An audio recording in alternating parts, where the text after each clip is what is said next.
Christianity is really influenced in the 19th century by two events at the very end of the 18th century. One is the American Revolution, which kicks off in 1776 and culminates with the development of the U.S. Constitution in 1789. The other is the French Revolution, which also occurs in the year 1789. Both of these inspire other revolutionary movements in places like we find unfolding in Europe. We find Haiti being a very successful slave revolt that is a response to what unfolds in the United States and France. Part of what is coming out of these revolutionary movements, it's a revolution towards modernity. It articulates certain core elements, like the intrinsic rights of all people. That is itself a critique of older ways in which society has operated. And the notion of the importance of government to be responsive to the needs of the people. So even enlightened despots like Napoleon Bonaparte in early 19th century France is going to acknowledge that there are some limited rights that the people have. As these revolutionary moments are unfolding, Christian thinkers are beginning to also shape their theology in response to them and in response to these wider ripple effects that modernity is playing out. So one of the key people in this is a German theologian by the name of Friedrich Schleiermacher, who is often called the father of liberal theology. Now, liberal here means many of the things that modernity stands for, notions of progress, a notion of the capacity of the human person to achieve great things, the ideal of critically examining all assumptions, even the assumptions of one's faith, a confidence that things will move towards the good. Schleiermacher comes out of pietism, and we've already understood pietism in a Lutheran context to really be focused on the development of a vibrant spiritual life, something that another pietism-informed thinker like Jonathan Edwards would call religious affections, or Schleiermacher calls Christian affections, the vibrancy of devotion towards God.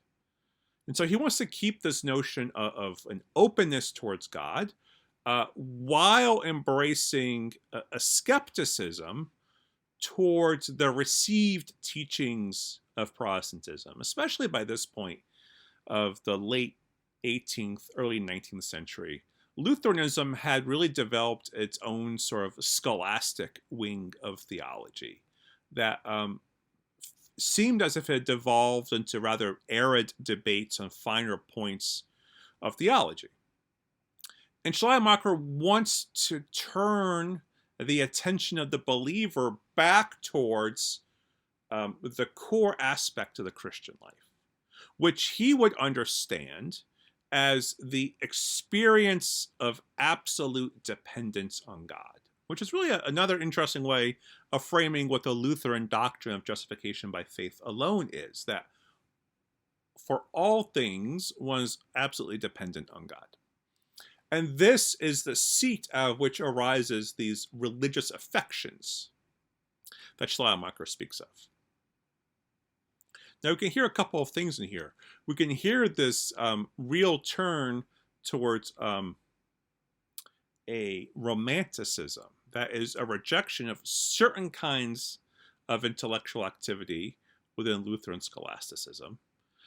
But at the same time, Schleiermacher really wants Christianity to be modern, to express Christianity in a way that doesn't conflict with the best things that modernity is producing, especially the development of the sciences and the development of these real marvels of technological progress that in the Industrial Revolution, another feature of modernity, is beginning to herald. And so how can Christianity make peace with the modern world is part of what Schleiermacher really begins to engage with. And so he begins to affirm things like the historical criticism of the Bible, which those of you who've taken your introductory Bible classes have learned this critical method, the source document hypothesis regarding the Pentateuch, or the ways in which one can analyze the Gospels to find various levels of editing and redaction, the ways in which one might ask, did Paul write all these letters attributed to Paul? The grammar sure looks different when you look carefully. So that openness to biblical criticism, is said to be open to biblical criticism, is not to abandon absolute dependence on God. Those two things can still hang together. And so this becomes a real foundation for modern Protestant theology. If you end up reading later Protestant theologians like a Paul Tillich or a Jürgen Moltmann, for example, you will be encountering people who are heirs to what Schleiermacher initiates. And indeed, Schleiermacher develops the four key elements of the modern Protestant seminary curriculum, which is biblical studies, theological studies, historical studies, and pastoral studies.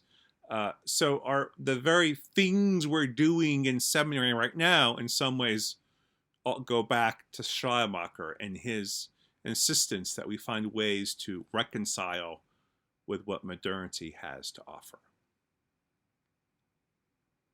Another key thinker who is responding to modernity in his own ways is Cardinal John Henry Newman. You're probably most familiar with him if you're Episcopalian or Anglican as the leader of the Oxford movement. And that's this Anglo-Catholic movement within the Church of England that we will be exploring in more detail when you all take Episcopal Church history with me. And I have other videos up on that movement. He, though, moves into the Roman Catholic Church and, as I've mentioned, becomes a cardinal. And in many ways, his thinking about church engaging with modernity lays the foundations for the Roman Catholic Church becoming more open to the modern world in the Second Vatican Council, really a full century after he dies. We can see his major contribution to an engagement with modernity around his essay on the development of Christian doctrine, of which you read a small portion. And here he's trying to engage with something that we've all been wrestling with throughout the course of the semester, especially last semester when we looked at the development of early Christian doctrine, which is that Christological doctrine and Trinitarian doctrine, even though the church affirms them as true, doesn't come to a fullness of their understandings until 4th and 5th centuries, with things like the Council of Nicaea, the Council of Constantinople, and the Council of Chalcedon. So he's trying to engage with the fact of change in Christianity and Christian doctrine itself. So one of the things he really comes to land on here is that change itself is a gift from God. Change over time, or the development in history, is a way that allows the church to come to fuller understandings of the truth. And that is also a gift that allows the church to adapt to changing circumstances. So you have the tradition of the church, and then you begin to reflect on what that tradition means for the context in which the church is presently located. So a doctrine of Trinity or Christology might have newer articulations in a modern era without the core aspects of the doctrine changing. And he thinks this is really vital. Otherwise, the church ossifies. He has this to say about religion. He argues that religion becomes corrupt when it refuses to do, as he says, to follow the course of doctrine as it moves on. As God, in a way, is pushing the church to further reflect on doctrine. The development of doctrine is a way for the church to face history or to discern further how God continues to relate to the church. So he has a dynamic view, in a way, of revelation itself. Core revelation has occurred, but we have a dynamic way of continuing to understand the truths that have been revealed. So he'd argue as doctrine develops, it continues to hold on to its past views, but has greater understandings of it as it comes to understand reality itself better. Which is part of what modernity does. Modernity allows us to understand the world around us better, whether it's through the physical sciences, through the discovery of bacteria, or astronomy that helps us understand how the universe itself works, physics, economic theory, social theories. And so this results in a question about what revelation itself is. So in a way, we have that ontological gap between God and humanity. God is completely transcendent from us. We're completely different from God in fundamental ways, as the difference between creator and created. So there's that ontological gap. Now, revelation crosses that ontological gap most perfectly in the person of Jesus Christ. But generally, what has been revealed to us are truths that we don't fully comprehend. So they're incomplete from our perspective, not from God's perspectives. So we come to realize that what's been revealed to us, we have a certain incomplete knowledge about. We realize these truths belong to a vaster system of who God is. And we are constantly in the process as church in relationship with the gifts of God through the Holy Spirit to continue to move further into those truths.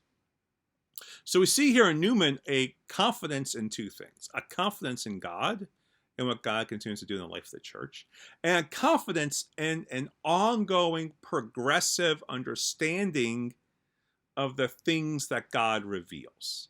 And so that confidence in progress is the real marker of modernity that Newman internalizes. So I identify Newman as originally being a Protestant, and he's going to serve as a bridge as we move into thinking about more deeply two responses to modernity by the Roman Catholic papacy and the First Vatican Council in our next video.